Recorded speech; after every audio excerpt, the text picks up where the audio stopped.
Assalamualaikum warahmatullahi wabarakatuh. Kali ini kita akan mempelajari kelas 5, tema 4, sehat itu penting, subtema 3, cara memelihara kesehatan organ peredaran darah manusia, pembelajaran 6. Minggu pagi, Siti membaca surat kabar di samping ayah.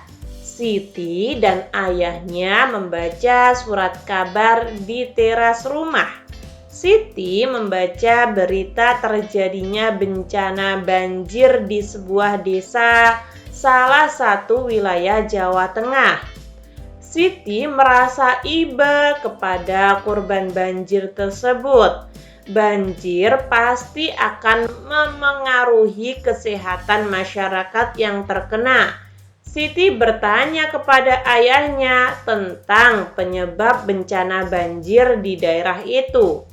Ayah pun menjelaskan kepada Siti tentang faktor penyebab terjadinya bencana banjir.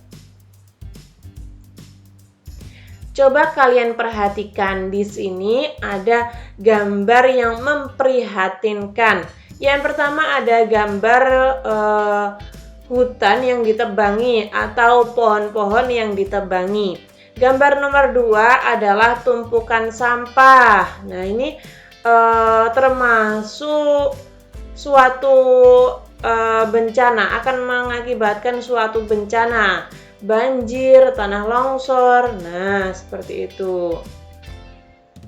Faktor penyebab terjadinya banjir sebagai berikut. Ada banyak sekali sebenarnya faktor dari penyebab banjir sendiri. Namun di sini Kak Wafik hanya sebutkan 5. Mungkin ketika kalian terlalu banyak, kalian bisa sebutkan beberapa saja juga tidak apa-apa ya. Ini ada pada halaman 130. Yang menyebabkan banjir, curah hujan yang tinggi, pembuangan sampah sembarangan, perusakan lahan, penebangan hutan, dan pemukiman liar. Menjaga lingkungan masyarakat menjadi tanggung jawab segenap warga masyarakat. Banjir yang terjadi dalam lingkungan masyarakat kebanyakan akibat kelalaian warga masyarakat setempat. Warga masyarakat tidak sadar dengan tanggung jawabnya menjaga kebersihan dan keamanan lingkungan. Contohnya membuang sampah di sungai. Tindakan warga masyarakat membuang sampah di sungai jelas akan mengakibatkan banjir di musim penghujan. Hal itu terjadi karena sampah akan menyumbat aliran air sungai dan air akan meluap ke pemukiman penduduk. Dengan adanya banjir, otomatis kesehatan lingkungan dan masyarakat pun akan terganggu. Itulah salah satu contoh akibat tidak adanya kesadaran masyarakat melaksanakan tanggung jawabnya.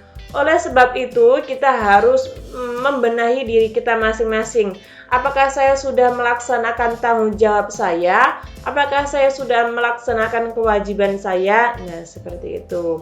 Untuk kalian yang tinggal di bantaran sungai atau pinggiran sungai, kalian tidak boleh membuang sampah di sungai ya, teman-teman. Banyak akibat lain yang bisa terjadi karena tidak adanya kesadaran warga masyarakat dalam melaksanakan tanggung jawabnya. Apa sajakah itu? Ada banyak sekali ya. Lalu diskusi. Banyak bentuk tanggung jawab warga masyarakat. Misalnya menjaga kebersihan, menjaga keamanan, ketertiban lingkungan masyarakat, dan lain sebagainya. Bagaimanakah akibatnya jika tanggung jawab tersebut tidak dilaksanakan warga masyarakat? Diskusikan secara berkelompok. Tuliskan hasil kelompok kalian dalam kolom ini. Nah, akibat tidak dilaksanakan tanggung jawab sebagai warga masyarakat, misalnya Nah, di sini Kak Wafik tulis 6 ya. Namun ketika menurut kalian terlalu banyak, kalian bisa ambil beberapa saja, tidak apa-apa. Dikucilkan oleh warga masyarakat, tidak dipercayai oleh warga masyarakat, tidak dihargai, tidak dianggap, menjadi bahan pembicaraan, akan mendapat teguran dari warga setempat. Nah, oleh sebab itu mari kita jaga persatuan dan kesatuan dengan cara melaksanakan tanggung jawab sebagai warga masyarakat. Ketika kita tidak melakukan tanggung jawab, secara tidak langsung kita telah merusak interaksi atau membuat citra kita, nama kita menjadi jelek di mata warga masyarakat. Setiap warga masyarakat hendaknya memiliki kesadaran untuk melaksanakan tanggung jawab dalam lingkungannya. Pentingnya pelaksanaan tanggung jawab sebagai warga masyarakat dapat dituangkan dalam bentuk pantun. Di sini ada pantun, mari kita baca. Pagi-pagi makan roti, ini semua buatan ibunya. Wahai kawan baik hati, bertanggung jawab wajib hukumnya. Minta uang langsung diberi, beli baju pasti kita senang. Bertanggung jawab bikin hati berseri, semua riang, semua senang. Nah, di sini ada 2 pantun ya. Setelah kita membaca 2 pantun itu, kita mendapat tugas untuk mencari amanat. Apa sih amanat itu? Amanat adalah pesan yang ingin disampaikan penulis kepada pembaca. Nah, amanat dari pantun tadi adalah yang pertama, kan pantunnya ada 2 ya. Yang pertama itu amanatnya kita harus bertanggung jawab atas apa yang telah kita lakukan. Yang kedua, dengan tanggung jawab kita akan membuat orang lain merasa senang.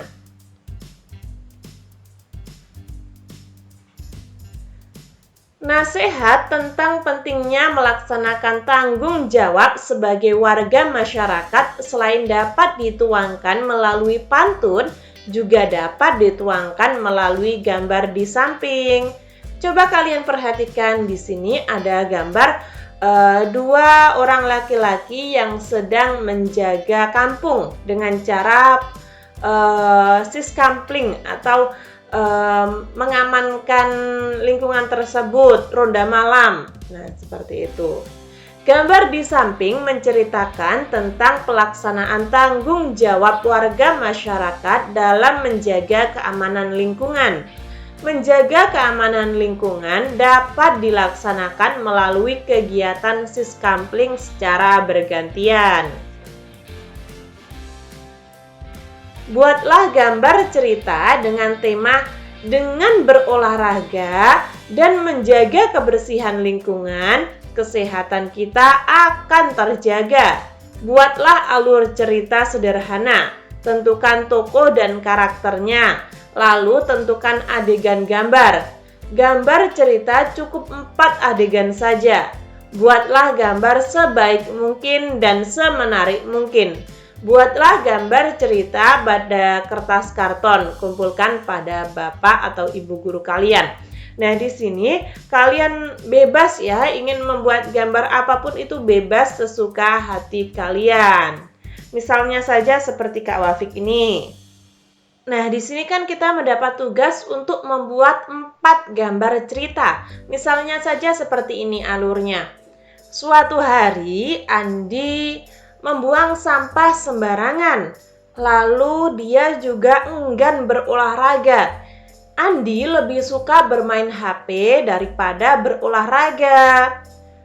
Lalu Andi diingatkan oleh kedua orang tuanya bahwa dengan berolahraga dan menjaga kebersihan lingkungan, kesehatan kita akan terjaga loh Andi. Namun Andi tetap tidak menjaga lingkungan dan tidak menjaga dirinya, menjaga untuk berolahraga dan kebersihan lingkungan. Akhirnya Andi sakit. Nah, ini adalah cerita simpel dari Kak Wafik. Mungkin teman-teman ingin membuat yang lebih rumit, tidak apa-apa ya. Ini Kak Wafik ambil gambarnya lewat internet. Mungkin kalian bisa mengambil gambar lewat internet atau mungkin kalian gambar sendiri di buku gambar kalian ya. Ingat, ini adalah tugas Ayo Berkreasi pada halaman 132. Ayo renungkan, sudahkah kamu melaksanakan tanggung jawabmu sebagai warga masyarakat? Dan bagaimana bentuk tanggung jawab yang sudah kamu lakukan? Misalnya, ya, saya sudah melakukan tanggung jawab. Bentuk tanggung jawab yang sudah saya lakukan adalah menjaga kebersihan lingkungan dan ikut serta dalam kegiatan desa seperti gotong royong, kerja bakti. Mungkin jika memungkinkan kalian bisa mengikuti siskampling juga. Namun biasanya untuk siskampling atau ronda malam itu dikhususkan untuk para bapak-bapak karena kita masih pelajar dan keesokan harinya kita harus bersekolah. Oleh sebab itu, siskampling itu diperuntukkan oleh bapak-bapak. Nah, di sini Kak Wafik pakai bahasa yang mudah difahami saja ya, teman-teman. Kurang lebih seperti itu. Ketika teman-teman ada saran, masih kurang paham, atau mungkin Kak Wafik salah ketik, salah pengucapan, kalian bisa tulis di komentar agar Kak Wafik dapat memperbaikinya. Semoga bermanfaat. Wassalamualaikum warahmatullahi wabarakatuh.